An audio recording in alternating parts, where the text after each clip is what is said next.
വടക്കൻ ഗാസയിലുള്ള ഹമാസിനെ പൂർണ്ണമായും തുടച്ചു നീക്കി എന്നാണ് ഇസ്രയേൽ സൈന്യം ഇപ്പോൾ പറയുന്നത്. പലസ്തീനെതിരെയുള്ള യുദ്ധം 4ാം മാസത്തിലേക്ക് കടക്കുന്ന ഈ വേളയിലാണ് ഹമാസിനെ പൂർണ്ണമായും ഇല്ലാതാക്കിയെന്ന് ഇസ്രയേൽ അവകാശപ്പെടുന്നത്. മധ്യ തെക്കൻ ഗാസയിലെ ഹമാസ് കേന്ദ്രങ്ങൾ തകർക്കുകയാണ് അടുത്ത ലക്ഷ്യമെന്നും സൈനിക വക്താവ് ഡാനിയേൽ ഹഗാരി പറയുന്നു. ഇനിയുള്ള ആക്രമണം ലെബനോണിലേക്ക് എത്തിയേക്കാം എന്നുള്ള സൂചനയാണ് സൈന്യം നൽകുന്നത്. വടക്കൻ ഗാസ മുനമ്പിലെ ഹമാസിൻ്റെ സൈനിക പ്രതിരോധം മുഴുവനായും തകർത്തു കഴിഞ്ഞു എന്നാണ് അവർ ഇന്നലെ വൈകിട്ട് പറഞ്ഞത്. എന്നാൽ ശനിയാഴ്ച രാത്രി തന്നെ ഇസ്രയേലിൻ്റെ സൈനിക താവളത്തിന് നേരെ ഹമാസിൻ്റെ ആക്രമണം ഉണ്ടായതായും റിപ്പോർട്ടുകളുണ്ട്. തങ്ങൾക്ക് കിട്ടുന്ന കനത്ത തിരിച്ചടിയുടെ നാണക്കേട് ഒഴിവാക്കാനാണ് ഇസ്രായേൽ ഇത്തരം പ്രസ്താവനകൾ നടത്തുന്നതെന്ന് ഹമാസ് വക്താക്കൾ പറയുന്നു. കാരണം അറൂറി വധത്തിനു മറുപടി എന്ന നിലയിൽ ശനിയാഴ്ച വലിയ തോതിൽ ഹിസ്ബുള്ളയുടെ റോക്കറ്റ് ആക്രമണം ഉണ്ടായിരുന്നു.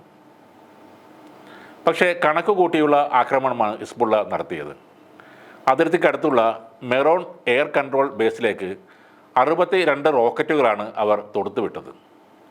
ലെബനോൺ, സിറിയ, തുർക്കി, സൈപ്രസ്, മെഡിറ്ററേനിയൻ കടലിൻ്റെ വടക്ക് കിഴക്കൻ കരമേഖലകൾ എന്നിവിടങ്ങളിലേക്കുള്ള ഇസ്രായേലി വ്യോമസേനയുടെ ഓപ്പറേഷനുകൾ ഏകീകരിക്കുന്ന ദൗത്യവും ഇലക്ട്രോണിക്സ് യുദ്ധസന്നാഹങ്ങൾക്ക് അടിത്തറയാകുന്നതും ഈ മെറോൺ ബേസാണ്. അടുത്തുള്ള ദിവസങ്ങളിൽ ഹിസ്ബുള്ളക്കെതിരെ വലിയൊരു സൈനിക നീക്കമുണ്ടായാൽ തന്ത്രപ്രധാന കേന്ദ്രം ആകേണ്ടതും ഇതേ സ്ഥലമാണ്.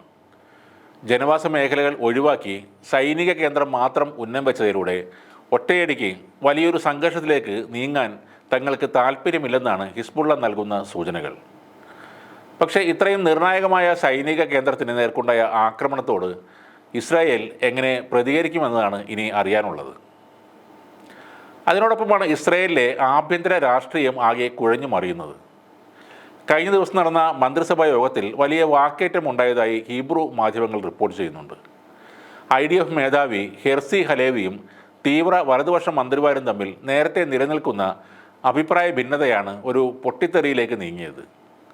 ഹമാസ് ആക്രമണത്തോടുള്ള IDFൻ്റെ പ്രതികരണം സംബന്ധിച്ച് ഹലേവി പ്രഖ്യാപിച്ച അന്വേഷണമാണ് തീവ്ര വലതുപക്ഷക്കാരനായ ദേശീയ സുരക്ഷാ വകുപ്പ് മന്ത്രി ഇത്തമർ ബെൻഗിർ ഉൾപ്പെടെയുള്ള മന്ത്രിമാരെ ദേഷ്യം പിടിപ്പിച്ചത്. ഇവർക്കൊപ്പം നെതന്യാഹുവിൻ്റെ ലിക്വിഡ് പാർട്ടിക്കാരും കൂടിയിരുന്നു. യുദ്ധത്തിൽ പെട്ടെന്ന് പ്രതീക്ഷിച്ച പോലെ വിജയം കണ്ടെത്താനാവാത്തതും ഇസ്രയേലിൽ നിന്ന് തന്നെ ഉയരുന്ന ഇത്തരം എതിർപ്പും ഹൂത്തികൾ കാരണം വ്യാപാര മേഖലയിൽ ഉണ്ടായ വലിയ തകർച്ചയും ഇസ്രയേലിനെ തളർത്തിയിട്ടുണ്ട്. അവരുടെ സാമ്പത്തിക മേഖല മുമ്പെങ്ങും ഇല്ലാത്ത വിധം തകരുകയും ചെയ്തു. ഇതിൻ്റെയൊക്കെ ജാള്യം മറച്ചുവെക്കാനാണ് ഇപ്പോൾ ഹമാസിനെ ഇല്ലാതാക്കിയെന്ന് ഇസ്രായേൽ വീമ്പ് പറയുന്നതെന്ന് അറബ് മാധ്യമങ്ങൾ അഭിപ്രായപ്പെടുന്നു. ഒക്ടോബർ 7-ന് ഹമാസ് ബന്ദികളാക്കിയവരിൽ 132 പേർ ഇപ്പോഴും തടവിലാണെന്ന് ഇസ്രായേൽ പറയുന്നു. 24 പേരെങ്കിലും കൊല്ലപ്പെട്ടു എന്നും അവർ പറയുന്നു. ഹമാസിനെ വടക്കൻ ഗാസയിൽ നിന്ന് പൂർണ്ണമായും തുടച്ചു നീക്കിയിട്ടും എന്താണ് ഈ ബന്ദികളെ മോചിപ്പിക്കാത്തത് എന്നും ഈ അറബ് മാധ്യമങ്ങൾ ചോദിക്കുന്നുണ്ട്. ഇസ്രായേൽ ഇപ്പോഴും നിരന്തരമായ ബോംബാക്രമണങ്ങളും കര ആക്രമണങ്ങളും നടത്തിക്കൊണ്ടിരിക്കുകയാണ്. കുറഞ്ഞത് 22,850 പേർ കൊല്ലപ്പെട്ടുവെന്നാണ് പുതിയ കണക്കുകൾ. അവരിൽ ഭൂരിഭാഗവും സ്ത്രീകളും കുട്ടികളുമാണ്. അപ്പോൾ ഉയരുന്ന ഒരു ചോദ്യം ഇതാണ്: ഹമാസ് ആ പ്രദേശത്ത് ഇല്ലാതായെങ്കിൽ പിന്നെ എന്തിനാണ് ഈ യുദ്ധം വടക്കൻ ഗാസയിൽ ഇസ്രയേൽ തുടരുന്നത്? കുട്ടികളെയും സ്ത്രീകളെയും മാത്രം കൊന്നൊടുക്കാനാണോ?